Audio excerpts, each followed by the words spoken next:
ಗೀತಾ ಮಹಾತ್ಮೆ. ಅನನ್ಯಾಶ್ಚಿಂತಯಂತೋ ಮಾಂ ಯೇ ಜನಾಃ ಪರ್ಯುಪಾಸತೆ ತೇಷಾಂ ನಿತ್ಯಾಭಿಯುಕ್ತಾನಾಂ ಯೋಗಕ್ಷೇಮಂ ವಹಾಮ್ಯಹಂ.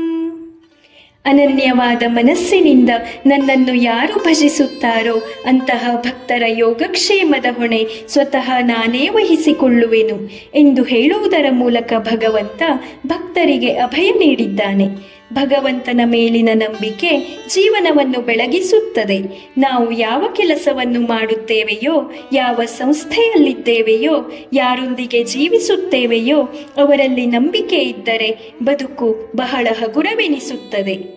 ಯಾರು ನಿನ್ನನ್ನು ಬಿಟ್ಟರೆ ಬೇರೆ ಗತಿ ಇಲ್ಲ ಎಂಬ ಏಕನಿಷ್ಠೆಯಿಂದ ನನ್ನನ್ನು ಉಪಾಸನೆ ಮಾಡುತ್ತಾರೋ ಅವರ ಜೊತೆಗೆ ನಾನು ಇರುತ್ತೇನೆ ಎಂದಿದ್ದಾನೆ ಭಗವಂತ.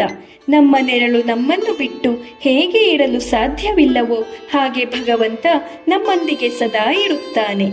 ಇದನ್ನು ದಾಸರು ಒಡಲ ನೆರಳಂದದಲ್ಲಿ ಎಮ್ಮೊಡನೆ ತಿರುಗುವನು ಭಕ್ತಾಧೀನ ಎಂದೆನಿಸಿ ಎಂದು ನಿತ್ಯ ಚಿಂತನೆ ಮಾಡುವ ಭಕ್ತರ ಜೊತೆ ಭಗವಂತನ ಇರುವಿಕೆಯನ್ನು ವರ್ಣಿಸಿದ್ದಾರೆ.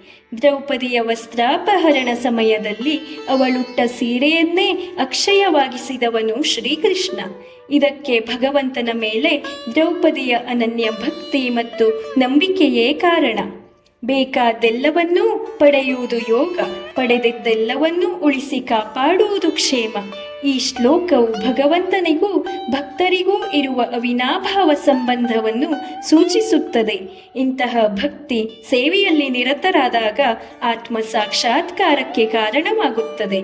ವರಕವಿ ಬೇಂದ್ರೆಯವರ ಮಾತಿನಂತೆ ನಮ್ಮ ಪ್ರಾಣ ಭಗವಂತನಿಗೆ ಶರಣಾದಾಗ ಅದು ಸಕಲ ಕಾರ್ಯಗಳಿಗೂ ಕಾರಣವಾಗುತ್ತದೆ. ನಿರ್ಮಲ ಚಿತ್ತದಿಂದ ಭಗವಂತನನ್ನು ಅರ್ಚಿಸುವ, ಪೂಜಿಸುವ, ಭಜಿಸುವ ಮನಸ್ಸು ಈ ಗೀತಾಜ್ಞಾನದ ಬೆಳಕಿನಲ್ಲಿ ಎಲ್ಲರಿಗೂ ಲಭಿಸಲಿ.